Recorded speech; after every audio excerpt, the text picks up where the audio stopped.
Welcome everybody to this edition of the Left Renewal webinars.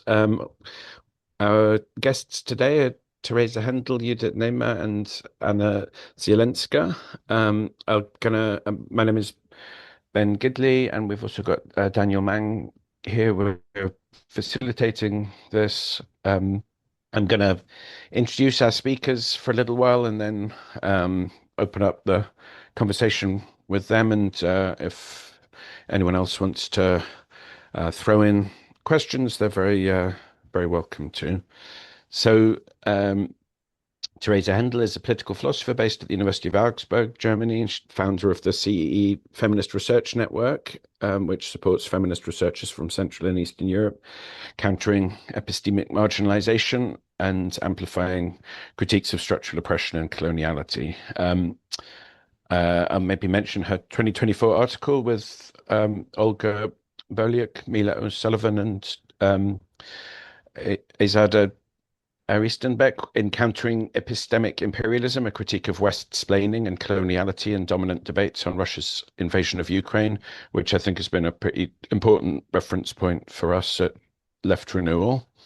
Yudit is a clinical psychologist and psychotherapist. She's an assistant professor of mental health and technology at the University of Twente in the Netherlands. She writes on migration and race. Maybe I'll mention her co-authored article, which has one of, I think, my favorite recent journal article titles: A Jew, a Kurd, and an Anarchist Walk into a Bar, an autoethnographic exploration of being exiled from Turkey. Anna Zielinska is a philosopher based in Nancy in France. She's written on a huge variety of subjects, and maybe particularly important to us was the text on the Hamas-Israel war, Feminism Cannot Be Used to Relativize the Violence Suffered by Jews, co-written with Sandra Logier in December 2023, I guess around the same time that we wrote our original Left Renewal text, and maybe one of our reference points for our thinking then. In today's conversation, though, our starting point is going to be an article from last year called Antisemitism, Racism and Empire, Past and Present. And the starting point for that article, in turn, was a 2024 text for stronger links between research on racism and research on anti-Semitism by Zina Arnold and Juliana Kariakali, which originally appeared in German. And I think we've published an English translation on by Daniel on the Left Renewal blog. You can read this article also on the Left Renewal blog, leftrenewal.org.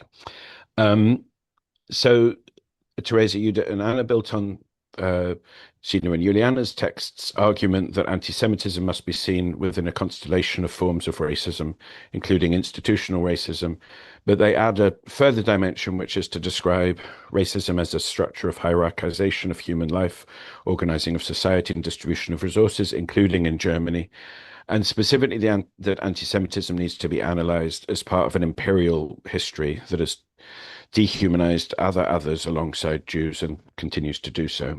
And in particular, they argue that the dehumanization of Slavs and fellow Eastern Europeans, and also the genocidal racism towards Roma, were central and imperial features of the Shoah, and features whose legacy remains unreckoned with in Germany. So welcome. It's really fantastic to have you here. I maybe before we get to the article itself, maybe step back a second and just ask you briefly maybe to unfold a little your theory of racism. A nice, big opening question around the kind of definition of racism that you're using in this article. I don't know who wants to go first. I think it would be great if Tereza started. Go on, Tereza. I will start. I initiated it. I also initiated. First of all, thank you for having us. We're really glad to be here. Thanks so much also for spreading this text through Left Renewal, because we really appreciate that.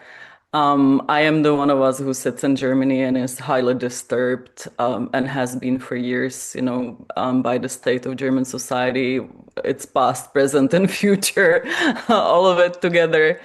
And it's also, I'm really glad we're talking about this article because we wrote it and what came back was big silence, which tells a lot also, on the kind of lack of engagement within Germany with these kind of critiques, but also given where these critiques come from, and we'll get to that, the absolute devaluation of Eastern European perspectives and voices, which is very telling on how anti-Eastern European racism is alive and well in today's Germany, aside many, other forms of or continuities of racism that are prevalent in this part of the world. And I think I just start with giving credit to Charles Mills because we're building on his understanding on racism in this text of really seeing racism as a structure and as a system, right? And as a system of distribution of resources and not just some individual attitudes, which is very much what Germany, when, its institutions and sort of researchers within those institutions are kind of prompt to perceive racism is very much on the level of its individualization and right now in the debates, there's a lot of commitment to pretend as if racism wasn't structural or institutional, which there's no empirical evidence to substantiate these claims, but this is how German debates function. And it's very problematic. And I think I will say a little bit about the context for this article because I think it's not intuitive and it's very hard to understand from outside of Germany. But in research, there is this tendency and kind of expected approach to kind of disentangle or distinguish between anti-Semitism and racism. So it shouldn't be discussed together. There is also this commitment to also not compare the Shoah to anything, and this is one of the reasons behind it. That basically you cannot put it in context. You also cannot put it in context with German colonialism. There's we go to events.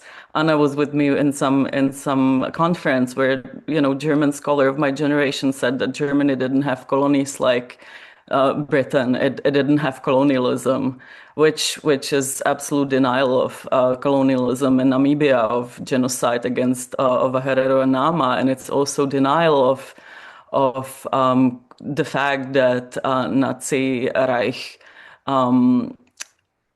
perpetrated Shoah as part of a much broader colonial concept of the Lebensraum, of colonial expansion into Eastern Europe and extermination of people for the space to be repopulated by white Aryan settlers. And this is, to this day, very absent from German discussions. And it's also absent because then the discussion would have to be much broader about German occupation, about also reparations to a much broader group of people, and also the kind of terror really under occupation and forced labor, and a famine that Germany started during that time that aimed to basically exterminate a huge part of Europe's east.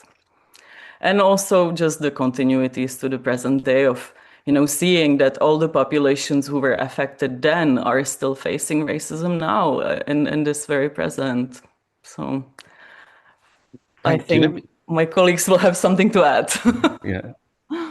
Maybe can I pick up on that and for any one of you, among the last points you were making, that's something that I think is really important in the article for me, was the description of the Shoah as a project of both extermination but also extractivism, which is perhaps missing from a lot of the mainstream analyses in Germany and elsewhere, and how that dual nature partly explains the Nazi focus on Ukraine. I wonder if you could maybe just say a bit more about that, explain that a bit. Mm. So from my understanding, and this is something that I'm still learning about from my Ukrainian colleagues and co-authors, right? Germany occupied the whole of Ukraine. When you see German debates about Nazism and occupation, they're very, maybe paradoxically to some, they're very Russocentric. So you would have, you would have very easily the impression that the ones who were most harmed by Germany during that time were Russians. But then when you actually look at population losses due to Nazi occupation and extermination, the populations who were most harmed are Ukrainians, Poles, and Belarusians. And in Ukraine, the goal was basically also because this is a colonial project for the nourishment of the self-proclaimed Aryan master race. They occupied Ukraine because it had extremely fertile soil, and I've even come across resources that basically suggest that that soil was being stolen from Ukraine and shipped to Germany for agriculture. And of course, along all of this, Germany was also stealing and looting, from art to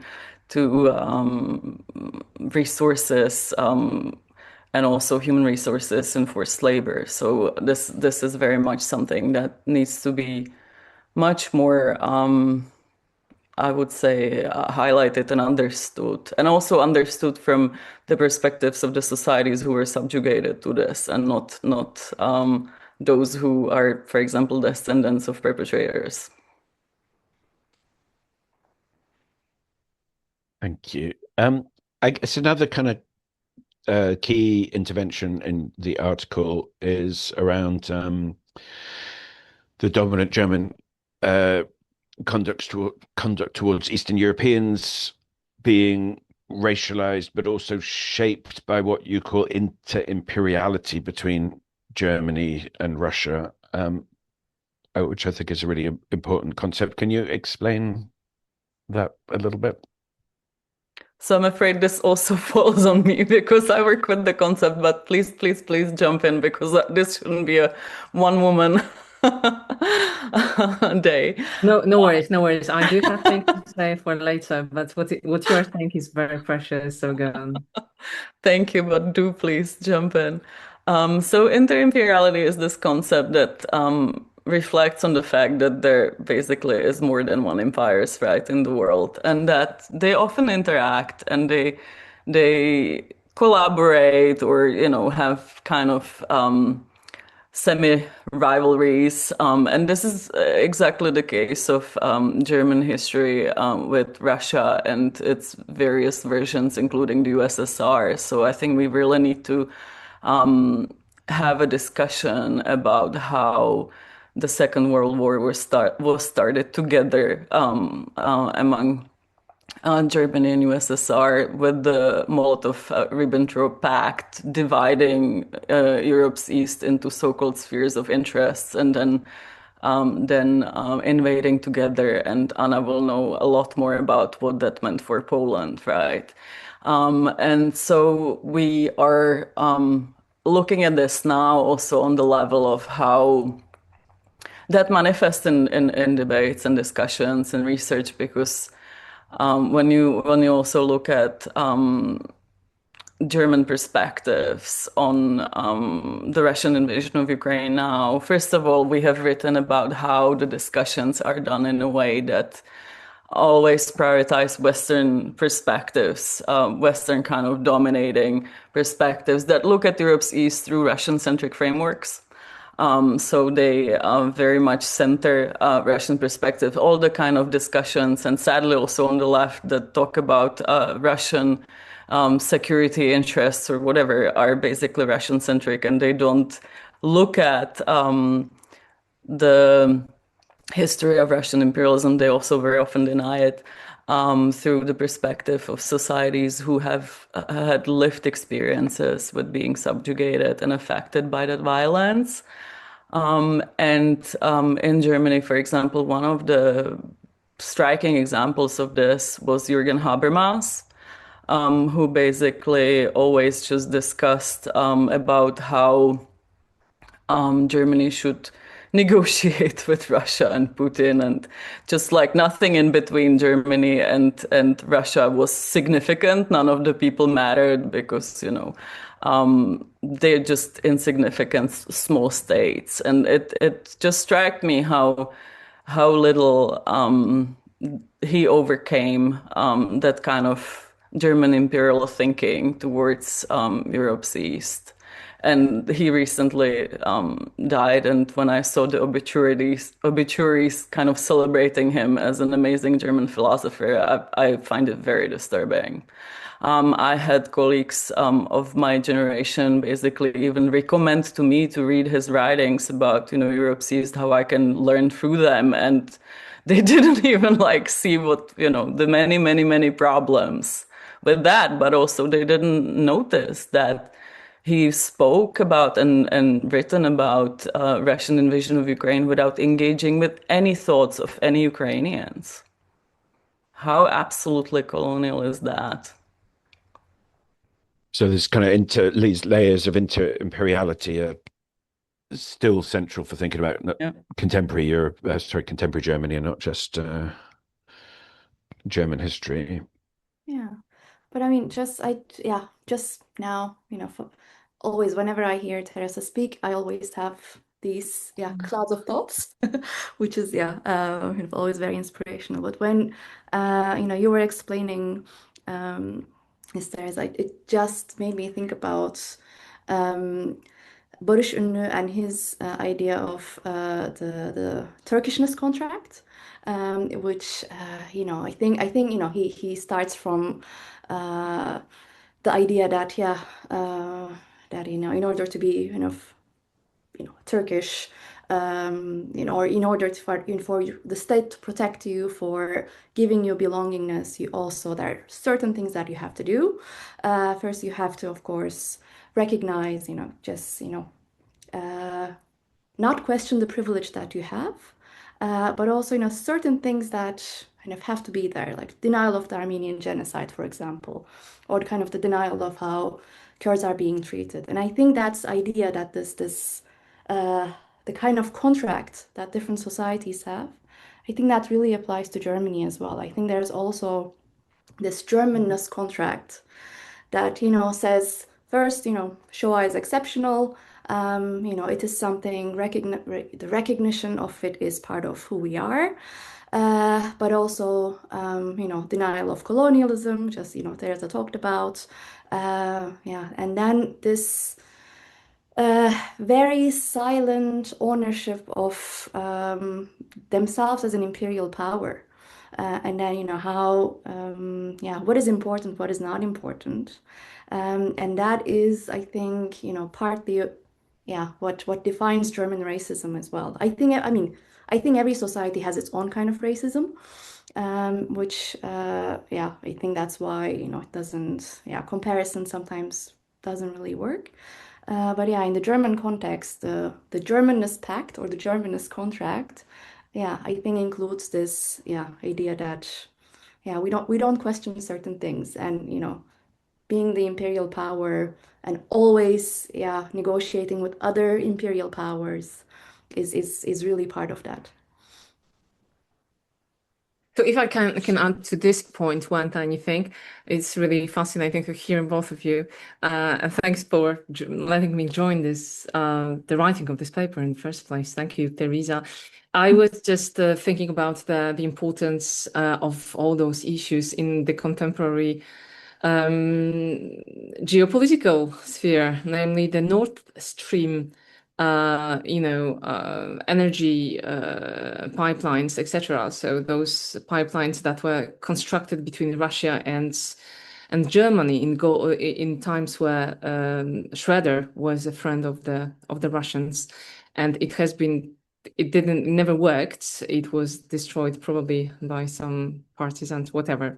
Who I'm not going to suggest who luckily destroyed part of it, but the very construction of this thing just was a proof that nobody took seriously the fact that Poland was there in the fragile position in the Second World War and should be treated a little bit better. And of course, Ukraine, because it was about Ukraine and Poland who were to be excluded from this second Ribbentrop-Molotov Pact, that as it was called by the Polish right, for sure. But the fact that Polish right reacts against something that is evil does not make it good, anyway. So so this was very striking, and this was extremely unknown. I'll just tell you a tiny anecdote because it's like I live in France, as you said, and we just have in France yet another conversation about the use of the word racisé, which means racialized. And of course, this word is understood to be a woke word. So, if not good people do not use it because it's leftist and somehow people seem to think that it is a self-description word, like someone would be happy to or proud to be racialized, which is of course not the case.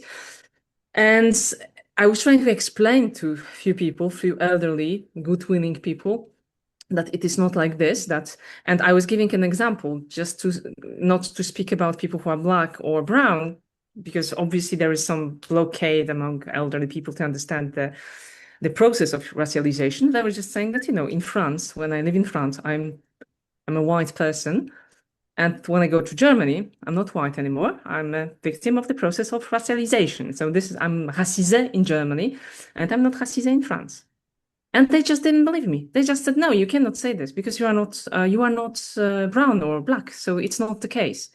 And this denial coming from really decent people just made me understand that you really don't know what happened during the Second World War. You really don't know what was going on. And I prepared for today. If you want, I could show a few quotations from one of the most important books ever written, and really one of the books that was never read by anyone. Okay, I'll show you. Okay, just if somehow. Yeah, go ahead. So this is not the book. This is the book. All right. So the book is The Axis Rule in Occupied Europe by Raphael Lemkin, the gentleman who invented the notion of genocide. All right. A Jew from Eastern Pole, from Ukraine now, but Polish-speaking Jew, and he was describing to the Allies in this book the situation in Eastern Europe, and he was quoting Hitler. And this quotation is really quite impressive. So this is Hitler quoted by Lemkin. The French complained after the war that there were 20 million Germans too many. We accept the criticism, but our friends will have to excuse us if we subtract the 20 million elsewhere.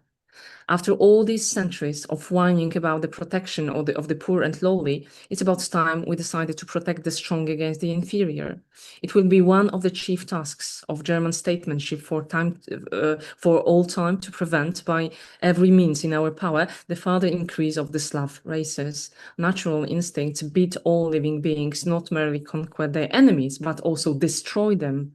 In former days, it was the victor's prerogative to destroy entire tribes, entire people. By doing this gradually and without bloodshed, we demonstrate our humanity. So yeah.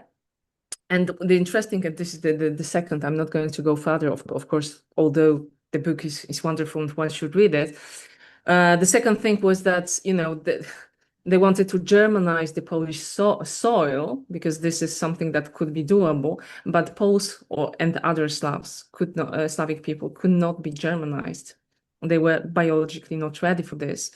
So this is Lemkin speaking. The populations like Dutchmen, Norwegians, Flemings, people from Luxembourg, were deemed worthy of being Germanized. With respect to Poles particularly, Hitler expressed the view that it is their soil alone which can and should be profitably Germanized. So this goes a little bit against something actually I thought I knew, namely that some Poles were to be kept as servants or something like this during the general Ostplan, which probably would happen if the plan was really deployed. But the radicality of the racism is still surprising and striking. Thank you. That's really interesting. The image of soil there, I think, is, I guess, also a really good illustration of that point about the relationship between extractivism and eliminationism. I think they're kind of, yeah, literally the extraction of the soil as part of the racializing project. It's really, really interesting. I can maybe pick up that point about racialization. I think it's really important to think about that each context within Europe has a different, uh, as you put it, contract around hierarchies of belonging and mechanisms of racialization. And you were saying in France, there is less or no racialization of the figure of the Eastern European Slav kid. I wonder, maybe just to pick that up around, so is, I don't know what exactly the right term would be, anti-Eastern European, anti-Slavic racism in different contexts in your writing team based in, I was going to say 3 countries, but it's probably more than 3 countries, isn't it? Whether you could say something about these different contexts, maybe starting with France. So my French experience is a complete racial transparency towards the Poles. So there are, the only tiny maybe somehow difficulty is with some members of Ashkenazi population who do see the Poles as traitors, which I completely understand, but it's not rationalized. It's about the historical behavior. So indeed, quite often I've been confronted, and again, absolutely rightfully, by by the French Jews, with the idea that, well, you are from Poland and my family will never go back to Poland or something like this. And again, I know why, and if I were them, I would not go back to Poland either. Just to make it clear why there is this reaction, which is quite often less strong against the Germans, actually, why for example, the Jews in France would react more strongly towards a Polish person. At the first sight, of course, then things become very easy. But I understand that, when you have a proper enemy that kills you or kills your family, you understand what happened. And then when you come back home and your home is being taken by the Poles and your family is being killed by the Poles who survived as your family did, this is something that cannot be forgiven, which is, a very strong, this is something that's whatever, everybody should be able to understand this, but unfortunately, this understanding should be broadened to what does it mean when your friends or your neighbors are killing you. And this is, I'm not talking anymore about Poland or even about Europe, right? What is going on now in the West Bank, actually, this is what I'm thinking about. So yeah, so in France, it's great. I think it's completely transparent. And really going to Germany, which I spent as Tereza, I had, in a way, I only spent a year in Germany, and it was a great year. I had a scholarship, a very prestigious institution, and everything was nice. But there is a unique experience of racism that you can, even a positive one, or a condescending one, like, you're just a brave girl from Eastern Europe. Nothing like this happens anywhere else, not in the UK, not in France, not in Italy, not in, I don't know, Canada, whatever, of course, Middle East. Just Germany, either negative or just this exaggerated positiveness, which is very embarrassing it's constantly embarrassing. But yeah, it's interesting. It's that's for me.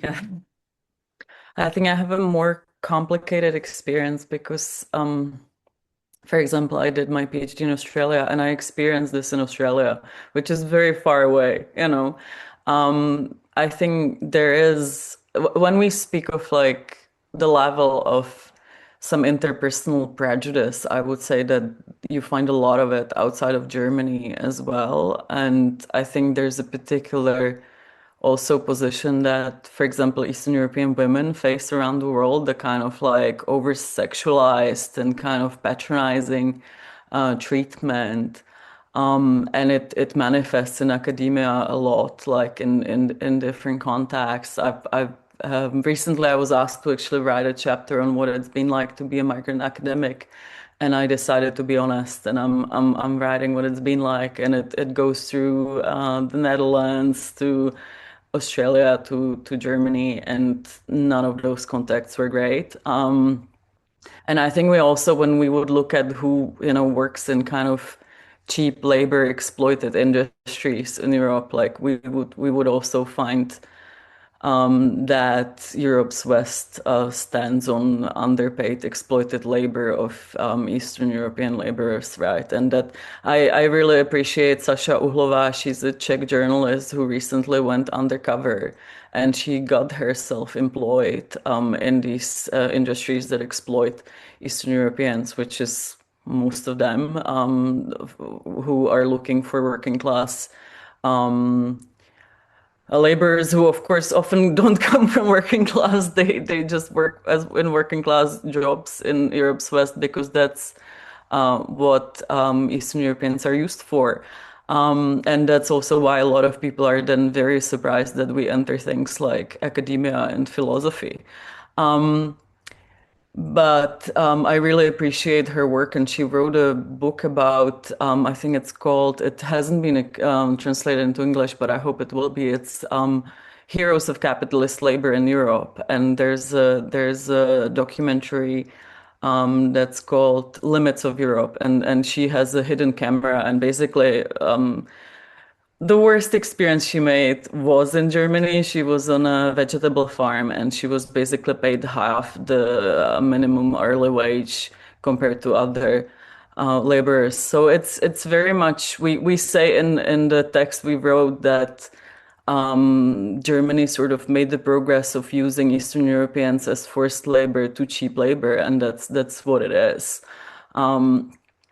I also wrote with colleagues Eva Maževská and Magda Gurska a text on how this manifested recently in COVID in ways that we argue are necropolitical, because during COVID, when countries in the West had lockdowns, Eastern European seasonal workers were imported under the lockdown conditions to do the kind of cheap labor for Western consumers. So in Germany, it was, for example, the harvest of asparagus. That's why a lot of us can't see or eat asparagus anymore.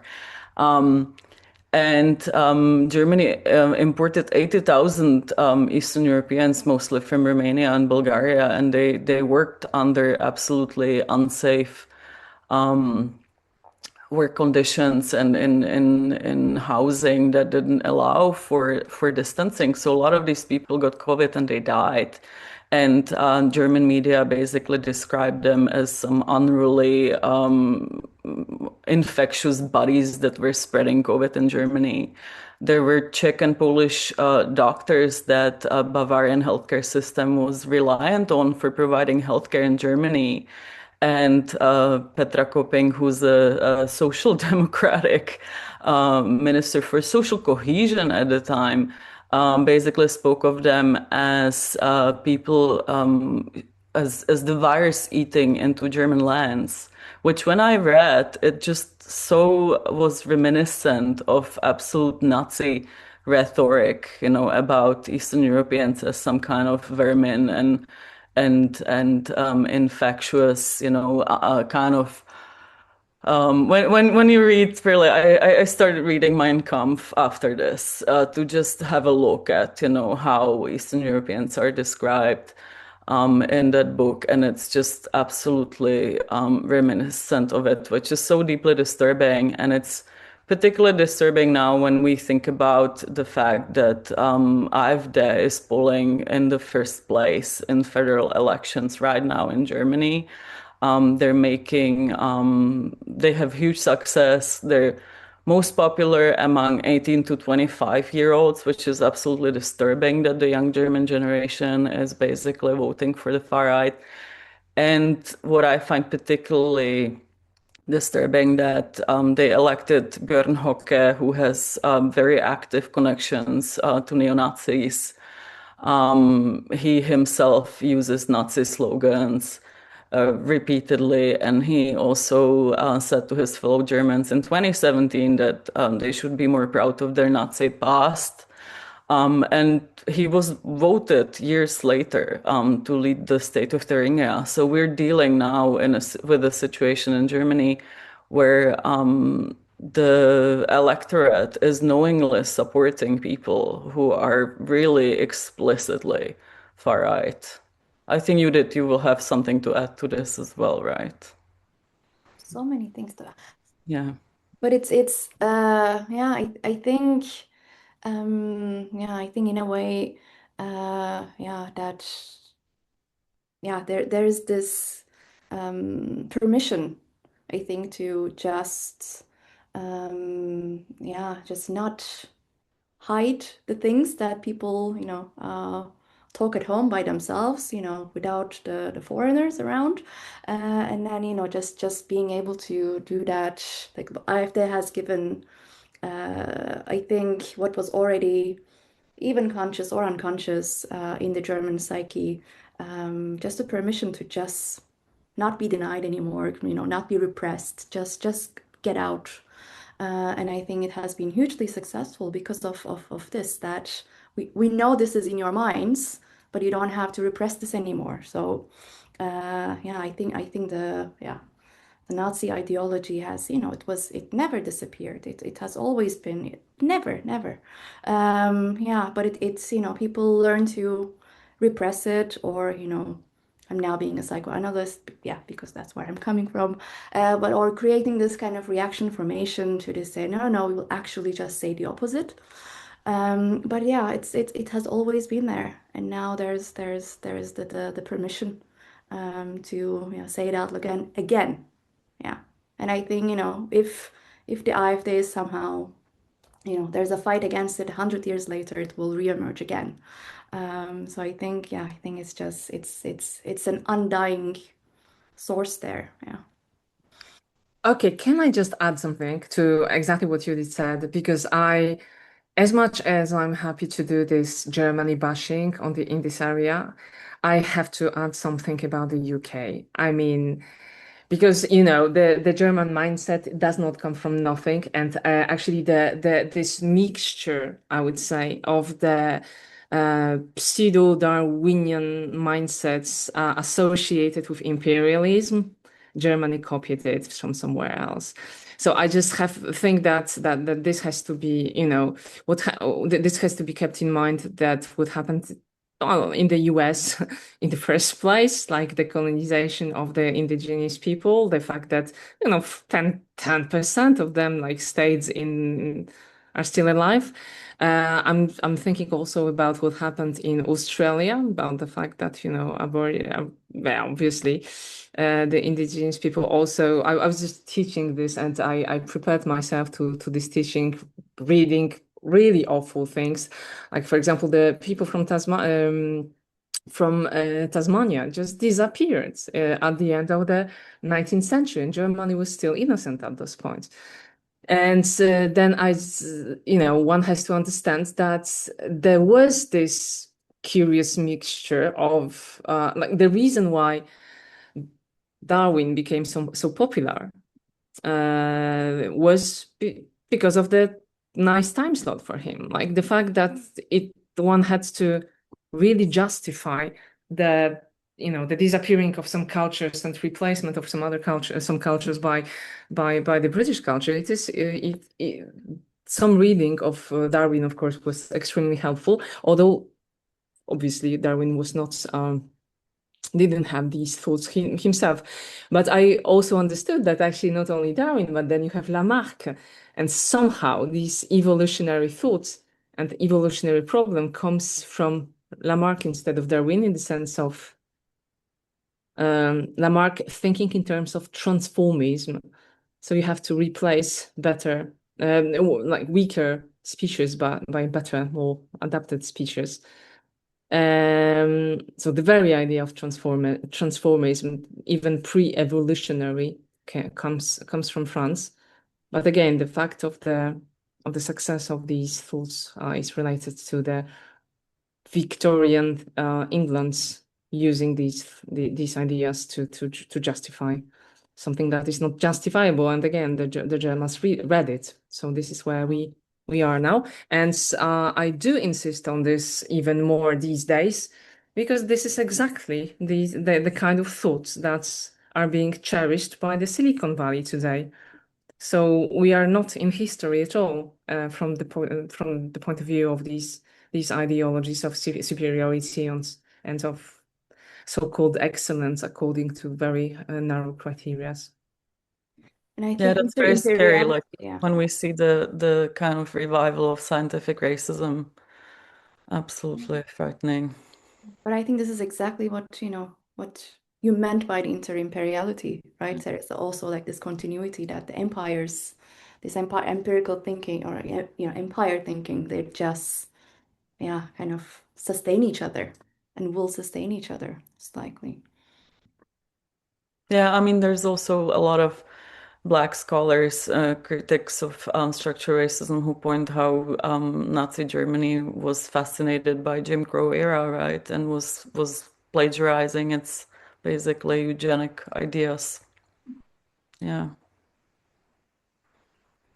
Thank you. Yeah, I think that the point about inter-imperiality and the learning the national regimes of racism and like to exceptionalize themselves, and I guess the national anti-racisms like to exceptionalize themselves, but there's always so much transmission between different contexts. I maybe kind of building on what we've been talking about a little. We've been talking about anti-Eastern European, anti-Slavic racism, and I'm sure there's kind of more to be said about that, but also how it relates in colonial contexts to anti-Black racism and treatment of indigenous people in various settler colonial contexts. And also we've touched a little bit on anti-Semitism. And I wonder whether maybe coming back to how you conceive of racism, and I don't know if you're all on the same page with this or whether you have different positions, but how you would say theorize the similarities and differences between these different forms of racism. Are these all like maybe superficially varying manifestations of essentially a single phenomenon, racism, or are they more distinct phenomena, but albeit historically deeply entangled with each other? I mean, how far would you want to push in the direction of or against the direction of kind of saying these are different faces of the same thing, or how much would you want to emphasize kind of singularity and You mean distinction? the distinction between anti-Semitism and racism, right? This is the thing. Well, I guess anti-Semitism and racism. Well, is there a distinction between anti-Semitism and racism? I guess would be one way of asking the question, or another way of asking it would be, say, the racialization of Slavic people and anti-Black racism. Are they different faces of the same thing? So yeah, I guess like your argument puts into play in a relatively not something that's not pursued enough, the relationship between anti-Semitism, anti-Eastern European racism, and various forms of anti-Black racism. Are these three faces of one single racism, or are these three different distinct phenomena that we need to see as entangled with each other? Does that make sense? I will go for the second, but if someone wants to explain more, I'll come back to the explanation. But I would say that there are some distinctions that should be drawn. But maybe Tereza, again, since you started the whole story, you would like to start the response.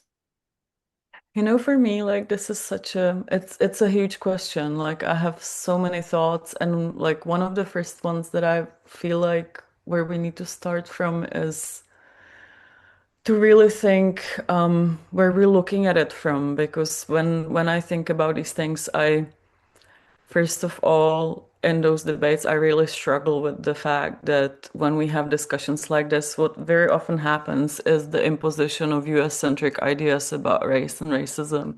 Yeah, And like this is exactly the context where they don't work. Because it really And I also, it makes me think maybe how it also we will come up with slightly different answers to the questions depending on where we are within Europe itself. Also because the German context for this, when it comes to anti-Semitism, and anti-Slavic racism is so specific, right? And how it treated these populations. Also within the occupied territories, how it treated them similarly and differently, and both occupied but exterminated with different extensity and sort of it almost looks like a timeline, of like what was happening first and what was planned for later. But I just want to really emphasize the importance of not looking at this through US-centric approaches to race, and it pains me how often that happens on the left as well. How much the left doesn't understand this, because as much as I also all of us are very critical towards our own societies and their internal legacies of racism. But when I endure these debates that just like frame Eastern Europeans as white and privileged, I'm like, all that's telling me is that you don't know one thing about her history, and the kind of experiences that people have. And I just want to say here that how I think about it is first and foremost impacted by the experiences of my grandparents, who are half of my ancestors are Czechs from Sudeten. So they endured the terror of German occupation, and they were the first people occupied by Nazi Germany, and some of them survived. That's how I know a lot about what German Nazism was, and how their neighbors turned into Nazis. Some of them were murdered in concentration camp. They weren't Jewish. So it's also, the kind of connections between the violence and how it's been done against different people under German occupation. It first and foremost comes from my grandparents, not German lecturers. Just want to make it very clear, because that also becomes interesting when we have these discussions about like how are you supposed to speak about it, and how not welcome it is when you speak about it from those direct experiences. I would also say that there are some important distinctions, but I right now it feels such a complex topic that I don't know if I have ready-made answers. But what we were trying to do in our text is also to show the continuity, right? Like the scale and the kind of continuity of the racism. And I'm disturbed by the fact that when you look at really the German colonialism in Namibia, and then Eastern Europe, and then further, and today, for example, German debates absolutely dehumanizing towards Palestinians, how this kind of scale of racism is just going further, very much unbothered, while Germany pretends that its racism ended with the Second World War, and we have nothing to talk about. I think, Anna, you're welcome to. No, but so I think that's really, Tereza, your work, the fact that you invited me to write this paper, to help you with this paper, and the fact that I had to read some stuff and think about some stuff. It made me, of course, much more aware of this. I've also made sense of some of the experiences I only had very superficially thought about. So I'm really grateful, but I don't have a deep thinking about. So the anti-Slavic racism, I didn't think about it as much as I did about racism and anti-Semitism, which what is interesting is really that both from the racism as we know it and anti-Semitism as we know it, they both really started in Spain at the end of the 16th century, no, the 15th century, sorry, around 1492, according to the historians. So there is this idea that there is something wrong with blood of people. So this kind of biological dimension of of the Jews and of black folks, brown folks. Where this is when this idea was born. And yet, some historians seem to think that the very fact that Spain at the end of the 15th century started to be so openly and quasi-scientifically racist was also due to the fact that they were victims of kind of a racializing gaze from the old Europe or from Northern Europe. So this is extremely very difficult situation to even think of. Yet, what the reason why I'm putting those two things slightly apart is for pragmatical reasons. Like, I don't think that the same tools are adequate to fight against the two phenomena. So I do think that understanding of both is important. Both going together, historical and conceptual and philosophical understanding of those two phenomena should should go together. But still, I think that for to understand what is going on now today in the heads of people who are anti-Semitic or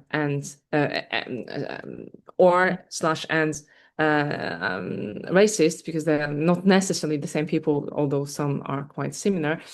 So this is something that requires very different attention and very different argumentation and conversation. So yeah, and also I'm really fascinated by something else, but this is very quick and something you know, of course, is that at the beginning of Christianity, the discourse about the Jews, it was not, of course, not biological at all. It was about the letter, about their position towards Christ and stuff like this. So the discourse about the Jews and the discourse about women was really extremely similar. And both were accused of not being sincere, of being manipulative, of hiding behind some superficial features, as opposed to the Christians who were directly connected to Christ. So Christianity was about connection to the spirit, and Judaism was about the connection to the letter, to books, which are not the spirit, which are just superficial. And at the same time, more or less the same writers. And we are talking really about crucial writers for Christianity. So, for example, Saint Jerome, who translated the Bible towards Latin. So he was one of the main figures to even start Christianity, to start the spread of Christianity into the Roman Empire. So this gentleman was really obsessed with the very similar feature in women, namely that women were on the side of superficiality of the makeup and also of the necessity of the word. Actually, the fact that when you take, sorry, I'm going to stop in a second, but I just like this story so much. So you know that there are two stories in the Bible about how the world started. Genesis 1 is about the co-creation of man and of a boy and girl together. Exactly equal, no question of any hierarchy or whatever. And then the second chapter somehow in a contradictory manner. God creates first man, and then since man cannot have babies by himself, this failure of a man makes God create out of his whatever body God created woman. Okay, but then the fact that the woman was here, Adam had to speak.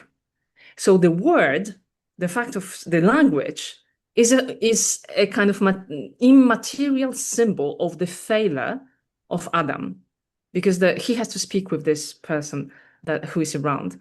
So speech, which is not about the direct contact with God, is associated to women, associated to lying, and to failure. Exactly the same thing that becomes so like anti-Semitism and misogyny started in Christianity for the same reasons. And I find it fascinating. For the same reasons, I mean, theoretically, of course, there were some pragmatic reasons around, but this is not the pragmatic reasons pragmatic reasons did not survive, but those symbolic reasons are still somehow present. Thank you. That's really interesting. I guess my perspective would be that's a really, really rich example of how and so anti-Semitism kind of rooted very deeply in Christianity and European Christianity as it emerges in the Roman Empire, as you say, was not yet a biological discourse, but it was already a discourse that was related to bodies and to apparent natural distinctions between bodies, and so the mapping of man and woman onto Christian and Jew is a kind of illustration of that. And I guess for me, that's one reason I would say that I would like to stretch the history of anti-Semitism kind of before the 1492 moment, but also of I guess of racism and racialization as kind of a phenomenon that was present in medieval Europe, but maybe also in other global contexts. Yeah, I don't know. And Ben, you don't think that, of course, the process of identifying people as different colors or whatever, and ethnic groups came before the 15th century, but it was about, who won a war, and quite often it was, people of different color lost or won a war. So racism was not a race; it was just a decent xenophobia, kind of something that happened between tribes, whatever.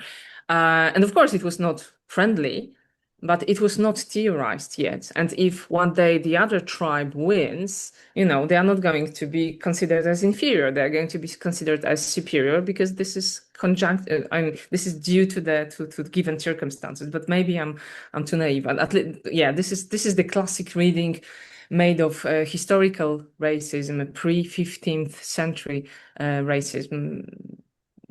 Yeah, whatever. I cannot, since I'm not a historian, I'm just using people whom I trust, so I cannot argue further than that. Yeah, no, I think it's really, really important, and I'm definitely haven't kind of got a settled view, but I suppose someone like Cedric Robinson talking about pre 1492, what he calls racialism. I would, and he identifies, for example, Slavs in many parts of Europe, Irish in the British Isles, that before capitalism emerges, that there were already kind of distinctions made between, he talks about like dialect or tribe, that are hardened into a kind of through a biological metaphor in order to, tied up with the exploitation for labor even before capitalism. So yeah, it's a big. So for me, that's one. I'd like Cedric Robinson would be one reference point for thinking about racism towards Slavs, racism towards Jews, racism towards Black people. But I guess that we could continue that line of discussion in all sorts of ways, but maybe it would be good to come back to the article, and maybe the politics of the intervention that you're making, which seems to me to be facing in at least two directions, and maybe shortly we can come to the way in which it's facing an intervention that's facing left, and that has implications for thinking about the left. But maybe before that, I guess the most obvious target of the article was mainstream European, and in particular German, anti-Semitism and German memory culture. And maybe I could start with asking, why is mainstream German anti-Semitism so insistent on exceptionalizing anti-Semitism? Can we say that maybe a particular kind of German philo-Semitism has gone hand in hand with the denial or sidelining of other forms of racism? You've mentioned attitudes towards Palestinians already, but that kind of the question of philo-Semitism for anti-Semitism. Yeah. I mean, I here I think that I really learn a lot from Volkan Çudam's kind of 2 articles on what's happening in Germany.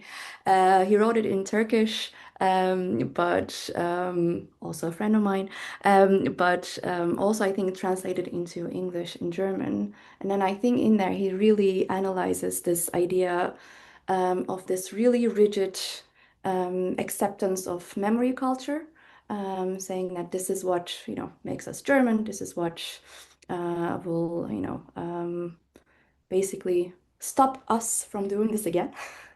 It just did not allow any kind of genuine democratic discussion to take place at the way that it is now.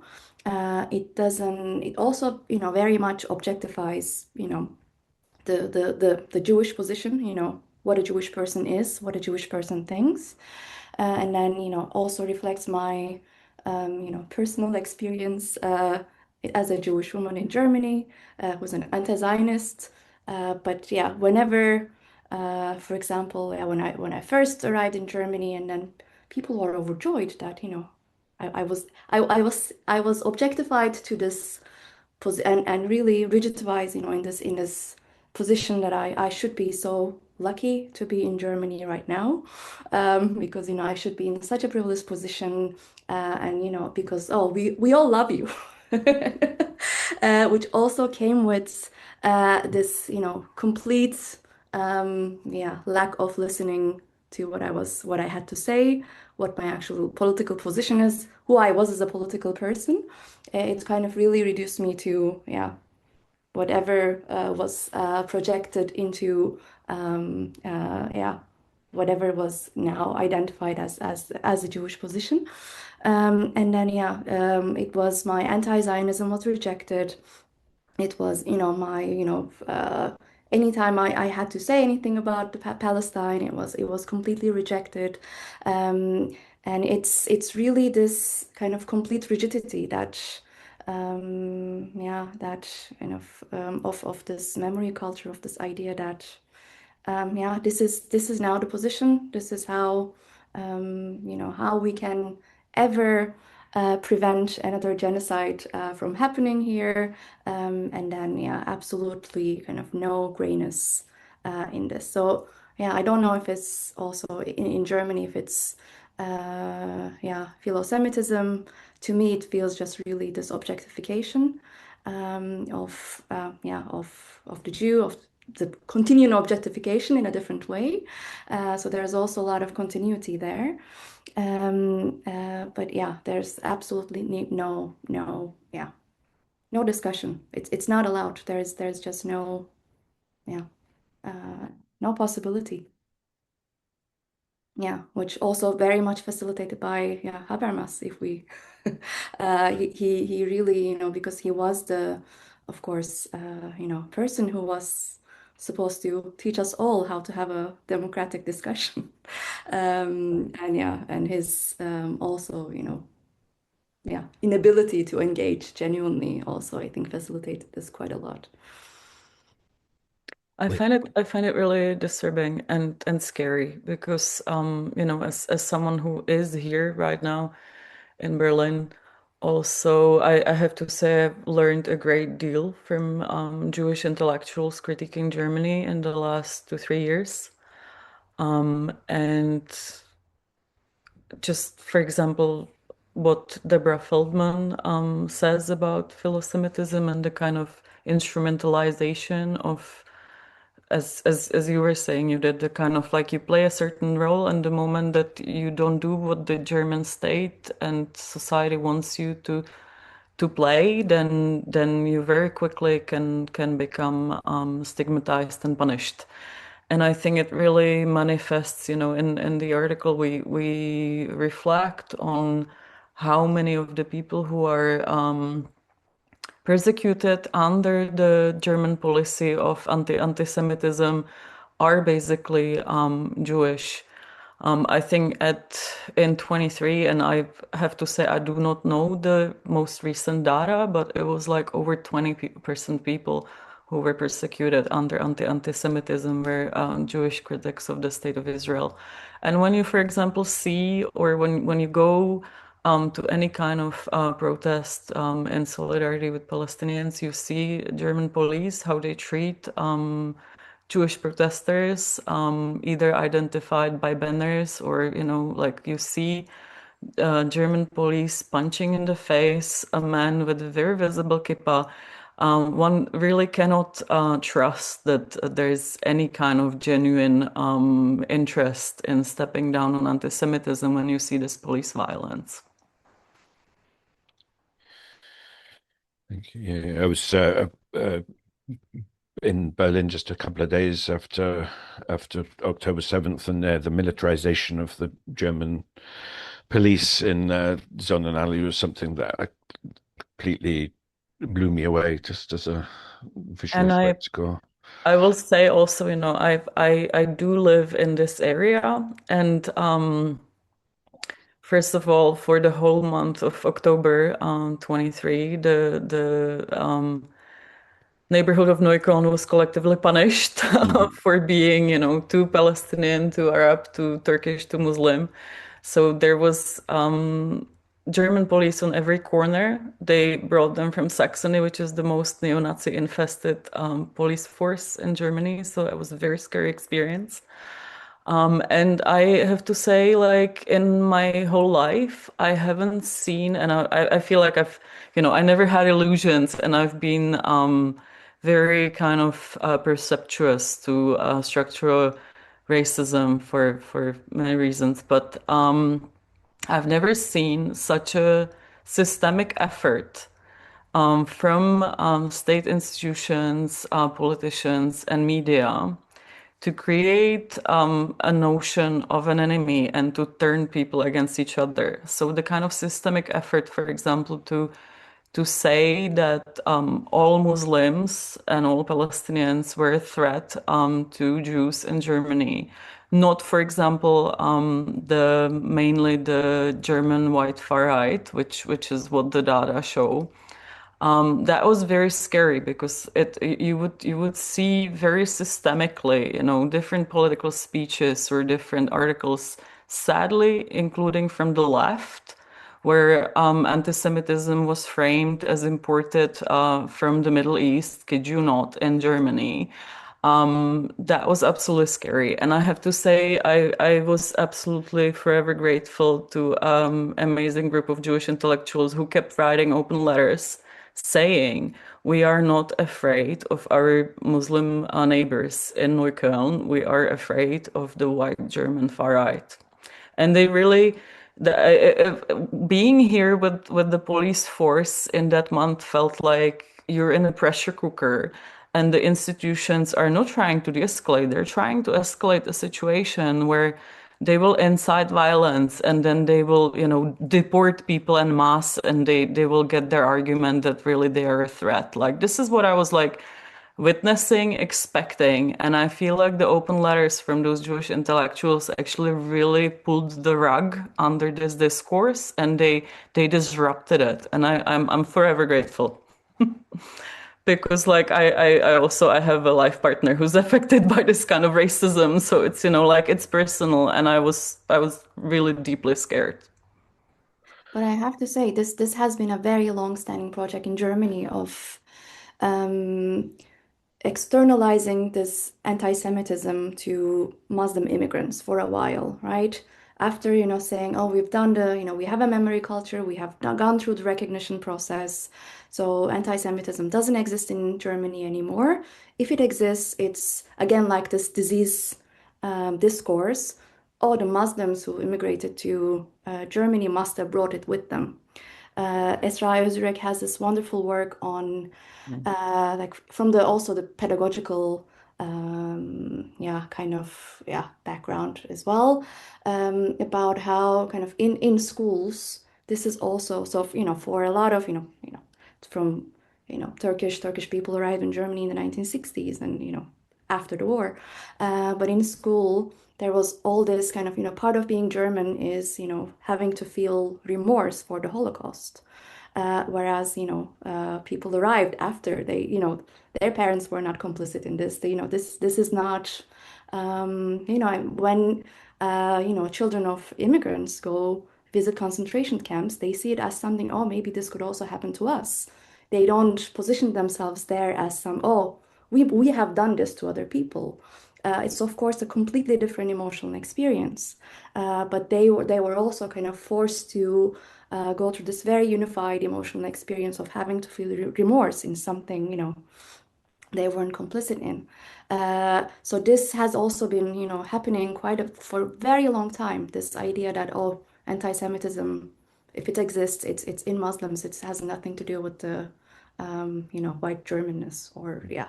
So, but yeah, after October 7, of course, it became like almost tangible. Like you could hold it in the air.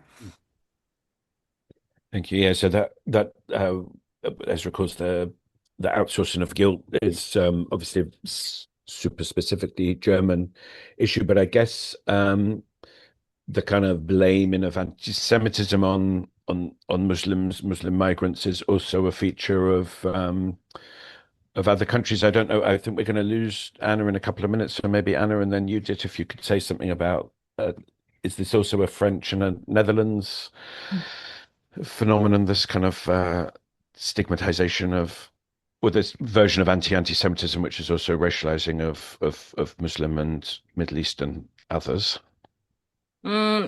It's a tricky question in the sense that the French discussion right now, as you certainly know, is polarized on the left around. There are two lefts right now in France, like a mainstream left, let's say.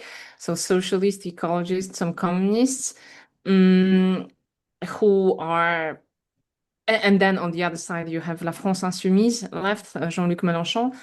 And Jean-Luc Mélenchon is playing with some tropes that I cannot say I'm happy with.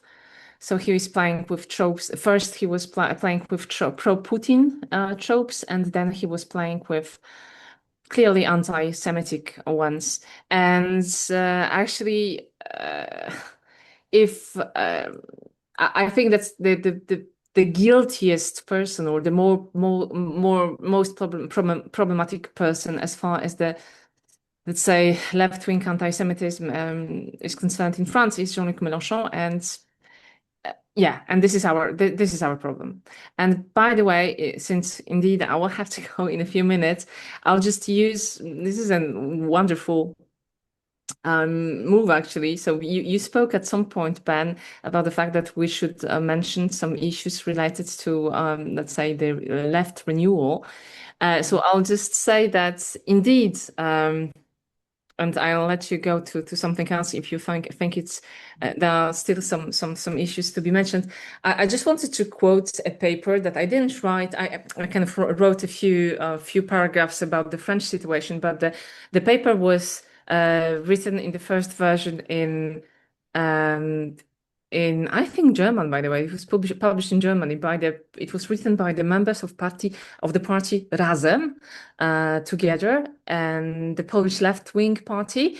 And it was written in 2022 as a response to the European and Western left in general, who was completely dismissing any kind of alternative discourses coming from Eastern left, suggesting that Ukraine is a genuine country that should be defended, or there is no reason, maybe not independently of the question of country or not country. The thing is that there is no reason for Ukraine to surrender to the imperial project of Russia. This is something that was repeated from Poland, from all Eastern European countries, and was not heard by the West. And indeed, in the French context, obviously the most problematic person on the left was Jean-Luc Mélenchon, whom I mentioned in this paper. This is the part I added because indeed he frames the whole discussion, the whole political discussion,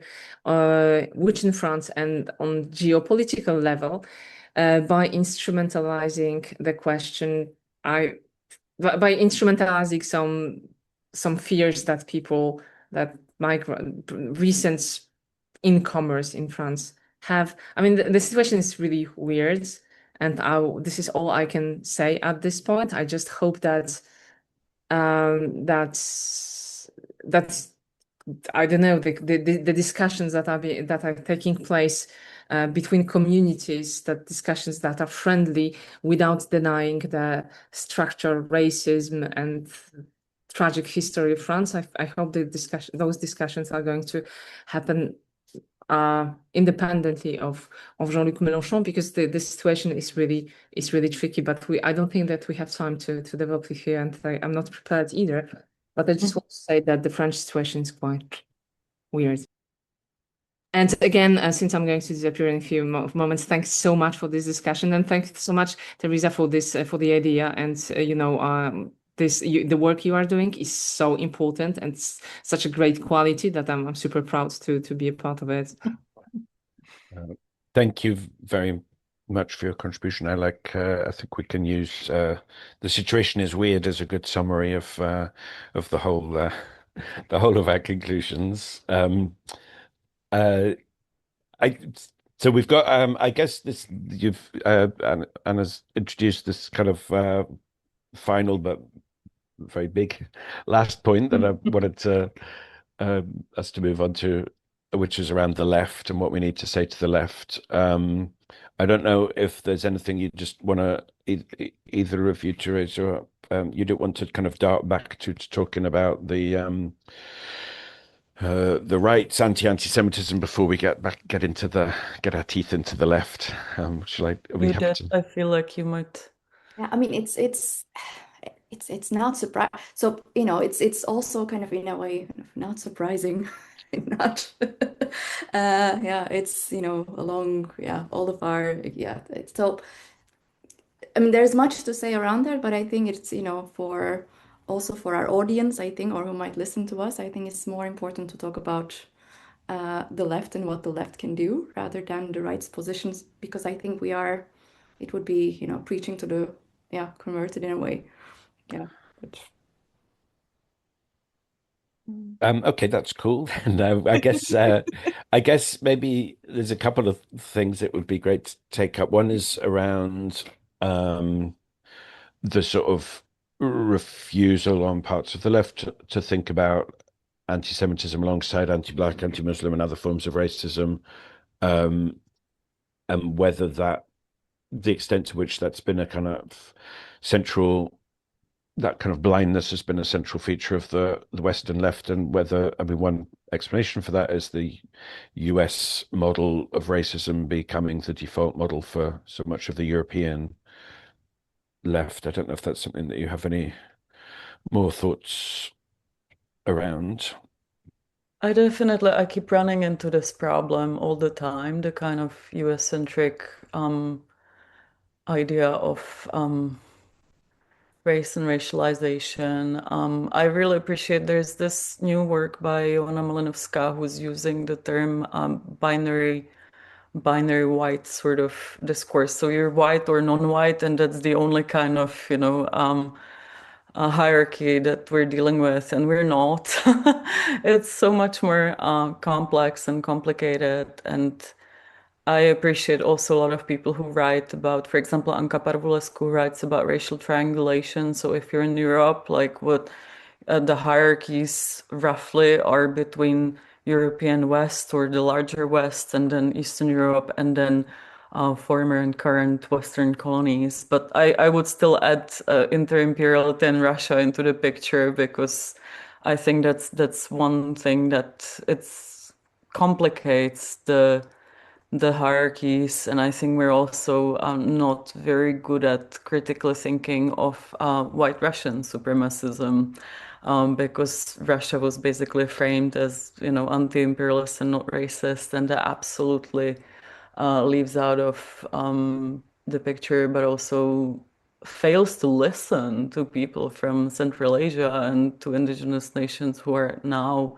colonized on the Russian territory, who have said very important things about Russian colonialism, racism. And I think that this is really something that I would want the left to think about. And I would really want to invite the left to actually listen to these voices and to these people, because I think that that is the work that hasn't been done. And I think what really pains me in this regard is this is something that we have recently written with, and again, thanks for sharing that text on left renewal with Turkmen Kazakh scholar of transitional justice Selby Durdieva, on how the left actually fails to think about racism in much broader terms, because it doesn't listen to certain people. And I think that it doesn't want to listen to a lot of Eastern Europeans and Central Asians, because we take away a lot of leftist fairy tales on what state socialism and USSR was like. And so really the left has a much more emotionally charged relationship to the notion of Soviet utopia and some kind of utopianist version of state socialism, that then it cares for people who were harmed by it, and that also includes Jews, because the left doesn't want to talk about Soviet anti-Semitism. It kind of like the whole notion of how it framed USSR as some kind of altruistic, state that fought the Nazis for, I don't know, anti-fascist reasons, when that was another empire that was fighting the Nazis to, make its own imperial gains. And I think that, to me, one of the absolutely scariest kind of like, I do read a lot of heavy testimonies, because I always wanted to know about genocidal violence with the hope that we can learn something about its prevention in the future, that we're utterly failing over and over again as humans. And one of the most disturbing, there's some echo.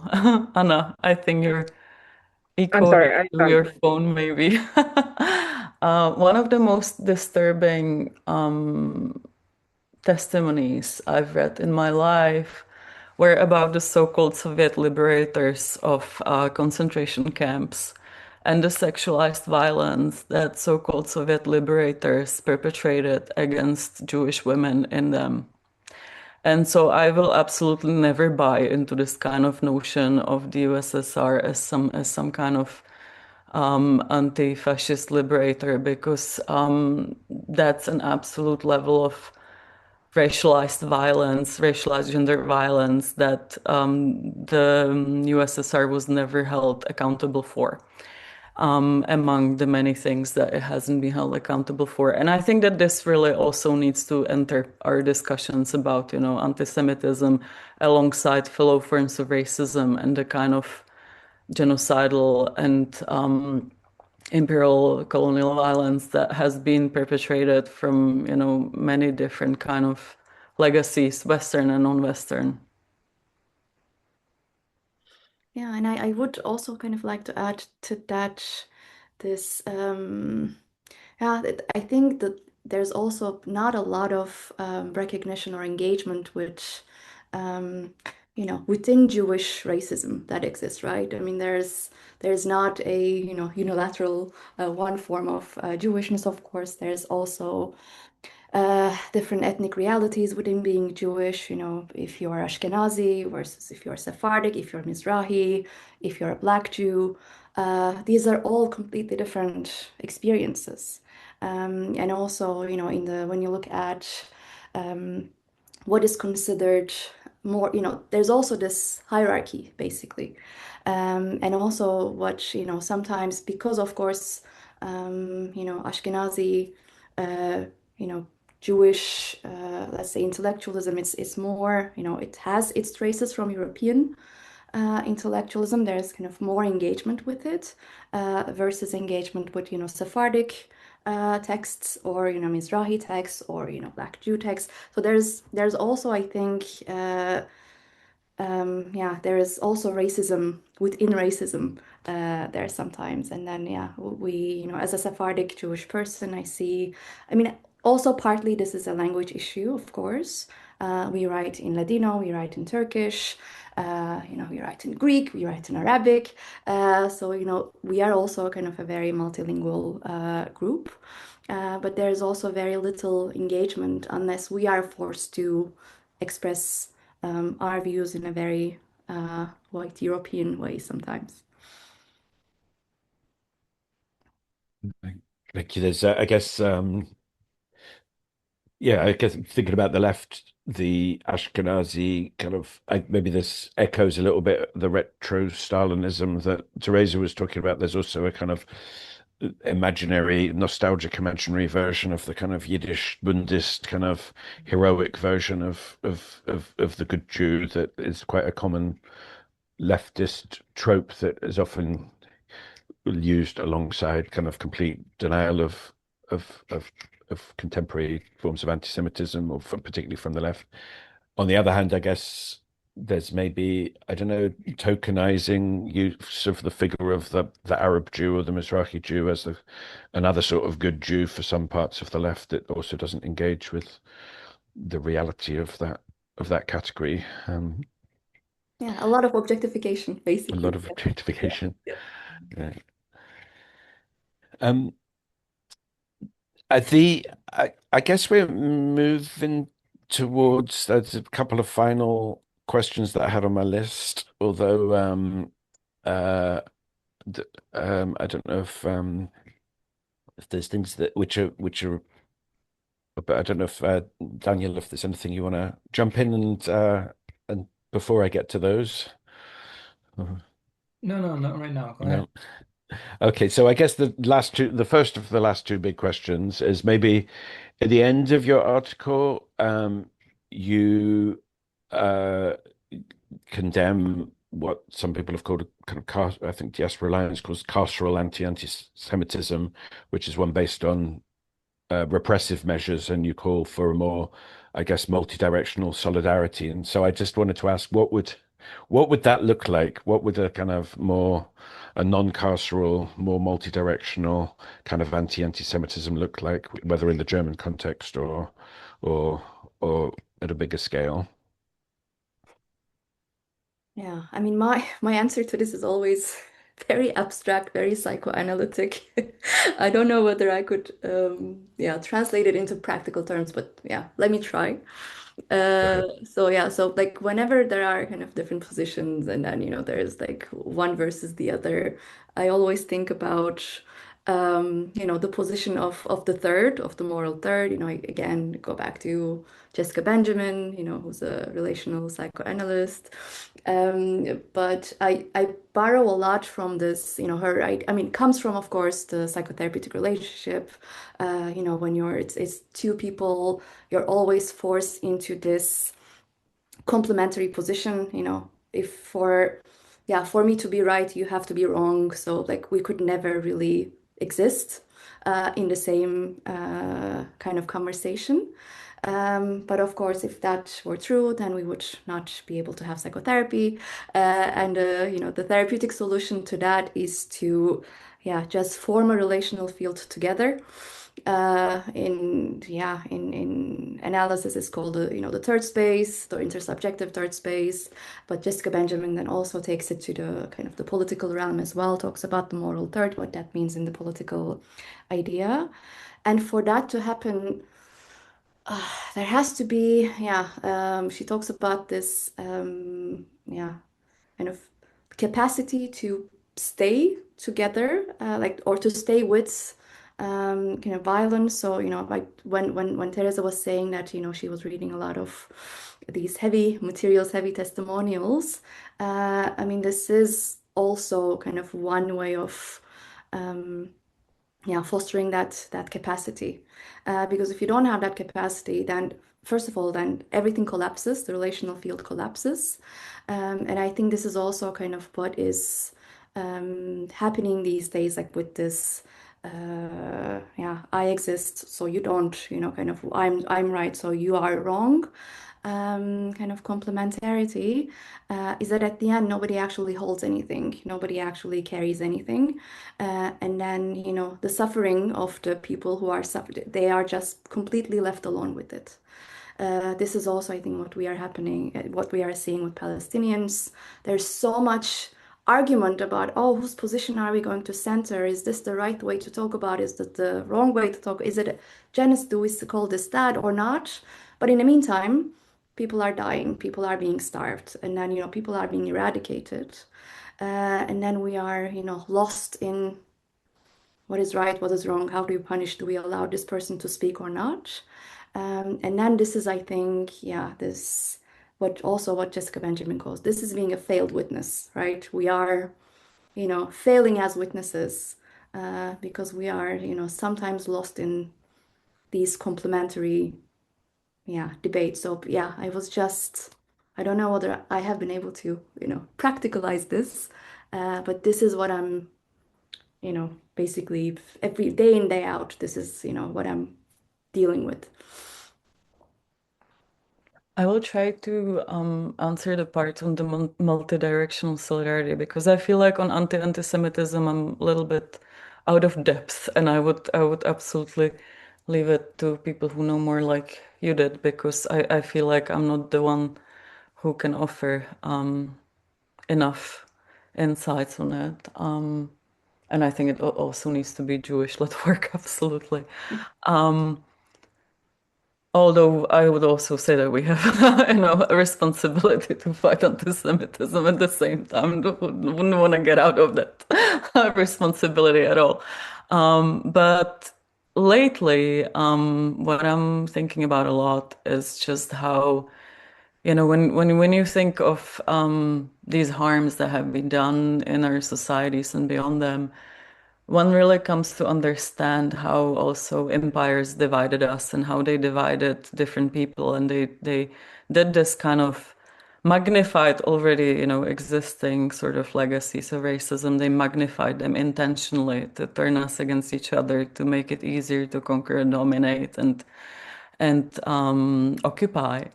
And so when you think what happened to people under occupation and how the hierarchies were magnified, through sort of coercion and fear and terror, what we can do against that and what we can do with that past for some kind of remotely hopeful future. I feel like one of really the major things is to, bridge those divides, because if we want to challenge imperialism, then we need to somehow like bridge them and come together as people, right? And also like come together as people who belong to those societies and always did, and that kind of belonging was undermined and it was violently suppressed, and we need to struggle against it. So right now, myself and a lot of incredible people, in response to the Russian invasion of Ukraine, to its escalation, because it's going on since 2014, since the occupation of Crimea, we founded something called the Ruta Association. It has a very long name. I can't even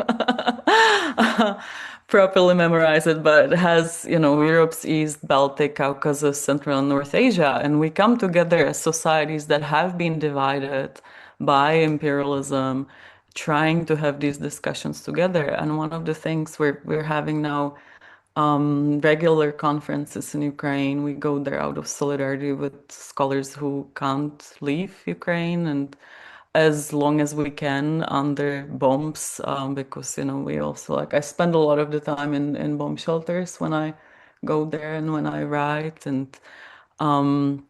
it's not safe environment, but we're trying to resist with Ukrainians. And as part of that, for this year's conference, we're trying to imagine a space where we're having exhibitions that account for the experiences of Romani people in with racism in Europe seized, but also with the Holocaust against Sinti and Roma. And we're calling in now also Zuzana Herzberg, who's a really interesting Jewish artist, with her work that kind of commemorates and celebrates Jewish heroines in anti-Nazi resistance. And we hope that we will, for example, create a space where all these different legacies of harm and survival come together in a way that will recognize that we all belong together and that we all together have some kind of, we need to have a discussion on how to resist together so that we make sure that no one within our societies is harmed like this. While it's of course happening, it's a really complex situation because we're having these discussions in a country that's invaded, and we ourselves often end up in situations when there's an air raid alarm and we have to hide.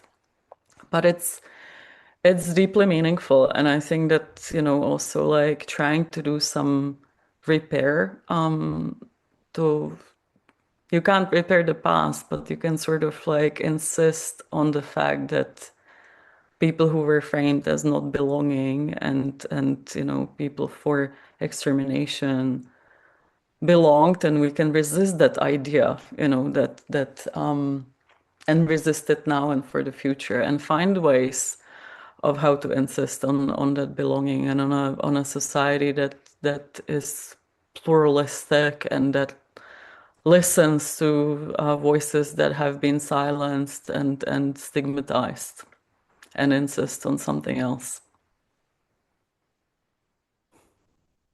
Thank you so much. That feels like a very nice concluding point. I have one more concluding point, You have if one more I concluding can, point? because That would be great, actually, because the final, Yeah. I don't know if this is your concluding point, would be to my final question, because I was going to ask you maybe more about what the left needs to do Yeah. better on Yeah.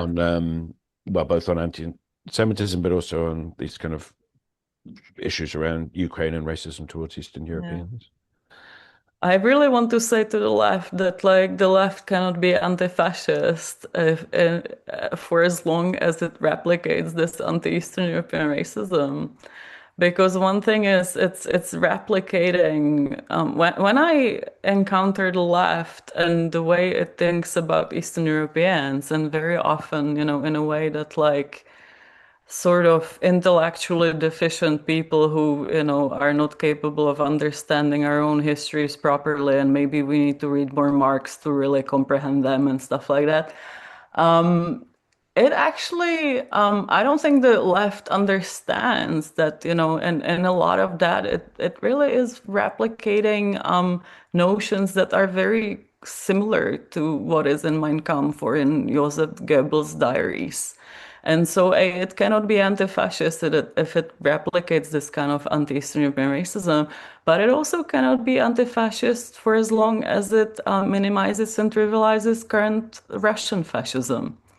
The way that it is ready to go with Russian propaganda and frame all Ukrainians as Nazis is basically pro-fascist. It's helping Russian fascist politics, and it's helping Russian colonialism. And so if one wants to be an anti-fascist, one really needs to not do that. And I think that the best way of stop being, pro-fascist is really engaging with us, engaging with our voices, with like our writings, with our thought. Stop kind of dehumanizing and devaluing our intellect and engage with it. And of course, that comes with this uncomfortable unsettling, because yes, we are taking away fairy tales about state socialism and USSR, but those myths don't stand on like empirically substantiated grounds. And so for anybody who wants to be anti-oppressive, it's really important to not be in denial. It's also really important to not be a genocide denier in any context, to do no exceptionalism. And that goes in so many directions, and Eastern Europe is one of them. It really strikes me how how comfortable a lot of leftists are with excluding and completely devaluing Eastern European voices and just being absolutely oppressive, which I mean, I naively hope that like when you also make that, when you articulate that someone would want to hear it, but like the lack of will to actually look at this critically or just really engage with people who are saying it, because we're saying it for years. I now write about Czechoslovak political prisoners who wrote to the Western left and appealed to it to hear them. And that was the 70s. And when I read those letters, they could have been written yesterday.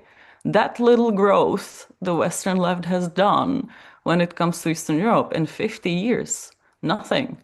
And I mean, it's also sadly not only the Western left, like it's the kind of, it really pains me, but like a lot of global South decolonial thinkers are complicit in this too. And it's again reading or accessing Europe's East through Russian-centric narratives and sources, and they are replicating this kind of imperial hierarchy, and it's really painful. It will make for very difficult discussions, I imagine, but a lot of us are trying to have them, and like I have to say, a lot of us are also very ready to do them in ways that are critical to the legacies within Eastern Europe itself. And I feel like that is very often not seen, and I would really want to have some kind of leftist debate when we can like honestly, do some kind of genuine hard work, because lots of us are here for it. Thank you. Yeah, and I guess that kind of it's so often framed as a kind of zero-sum competitive thing. We can be sympathetic towards Ukrainian refugees or to refugees from the Middle East. We can be sympathetic towards Palestinian resistance or towards Ukrainian resistance. So why is it so hard to kind of have two thoughts in your head at the same time rather than kind of have to choose between which solidarity is more important than the other? It really isn't either or. And I would also, one thing that pains me is also the lack of engagement with our voices basically fails to see how many people in Europe's East have been there in thinking in solidarity with Palestinians for so many years. Again, when I think of Czechoslovak dissidents, I remember Petr Uhl, he was saying these things in the 80s, in the 90s, in the early 2000s. It's really sad that the left has absolutely, very often, a lot of it, absolutely prejudiced sort of idea of Eastern Europe and our anti-imperialist movements. And actually, again, it just like when I come at that idea, I'm like, you're just telling me how little you know about him.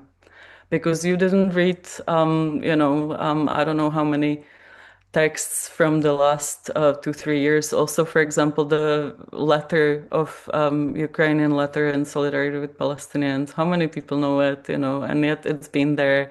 There's a manifesto for Ukrainian feminist manifesto on the right to resist. Again, very much, against either or. And yet we're having these discussions as if like this is some parallel world where none of this happened.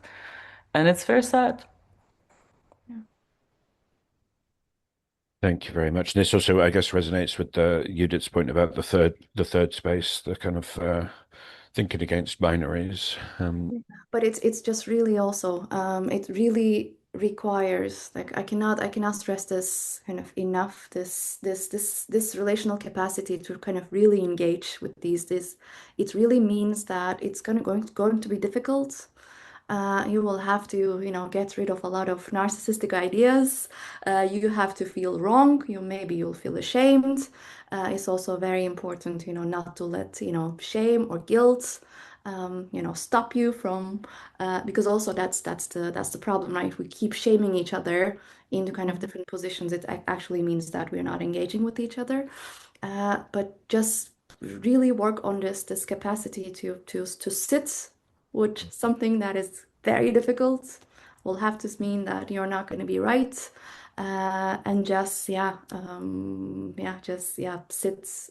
And I can assure you that this building this capacity is not compared to the suffering of people who have been suffered under genocide. It's the least suffering, basically, to be able to feel that you're wrong and engage with other people. I think Anna wants to Yeah, ask. go ahead, Anna.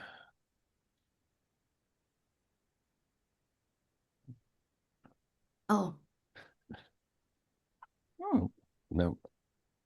Yeah, and what you were saying, that I feel like also what is sad is that I think there were days when I took seriously that the left wanted to be a force for anti-oppressive, justice oriented kind of group of people. And then, these kind of hierarchies within the debates that a lot of the left is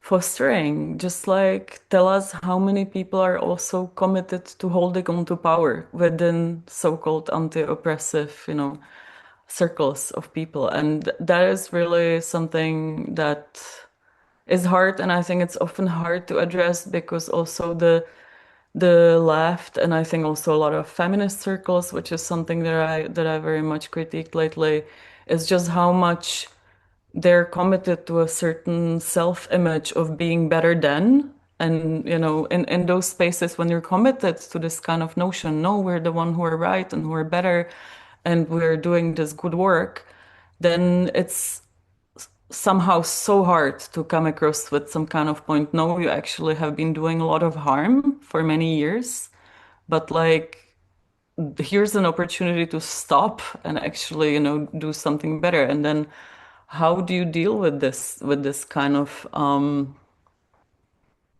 transition? Because I think a lot of people are not ready to do it, and a lot of people who invested their lives and who also are have been reproducing Russian colonial narratives and narratives about the so-called Soviet Union that to a lot of people wasn't a union at all, as something good and some viable alternative towards Western imperialism and capitalism. How do you transition to something from that? Like I feel like also a lot of people's critiques of Western imperialism and capitalism are so reliant on these binary ways of thinking and on like casting USSR and socialism as good. Then like what do you do? How do you we need to learn to critique capitalism and Western imperialism in slightly different ways, but it's completely possible. It's completely possible. And it's also possible, I think, a lot of the people from the societies who were affected by authoritarian socialism and Soviet occupations have done the work, because a lot of them were critical both of state socialism and USSR and of Western capitalism and imperialism. And again, this is like it's so telling that a lot of the Western and global left operates as if that wasn't the case, which just tells us that they didn't read it. So I'm like, how do we cross these kind of divides? Thank you. I got a message from Anna's having network problems, but adds in the chat. Palestine was recognized as an independent state by Eastern European countries in 1988, something that was just never mentioned when Western countries recently started to recognize Palestine, which is an interesting silence. Yeah. So I guess, And I will add one thing to it, because I think this is something that needs to be known. And I was myself like struck back how I didn't know this either. Because I think 2 years ago I found an article in Arab News, I believe it's called, and it reported that basically in 2022, it was an article around when the full-scale invasion, Russian invasion of Ukraine started. And it reported that Ukrainians were actually the largest group of people, foreign-born group of people living in Gaza. And these were mostly Ukrainian women who met their Palestinian partners when they studied in Ukraine and they followed them to the Gaza Strip. So actually, when you think about this like constant, either or between Ukrainians and Palestinians, you suddenly realize that actually they are so much more interconnected, and they're interconnected through Ukrainian Palestinian families. And these families exist both in Palestine and both in Ukraine, because there are many Ukrainian Palestinian families there, and I actually know some of the descendants of these families, and they speak about the struggle, that it is when you have, your loved ones in two places that are currently dealing with like absolutely enormous systemic legacies of violence, and what it is and what it does. And I think we really need to somehow pause and think what this means, and like how to stop doing these kind of participating in debates that just use two groups of people for some contrast and hierarchy and genocide Olympics, because where does this take us? And what does it require us to do some kind of genuine politics that actually cares for people's life and well-being in all these contexts without any exceptionalism and without any excuses? Thank you. There's, according to Arab News, 830 Ukrainians in Gaza in 2022. I think has not been in many newspapers in the period since 2023. Yeah, so I guess you in your article you talk about inter-imperiality. I don't know what the right term is, but I guess the to counter the inter-imperiality of the dominant inter-imperiality, we need some kind of in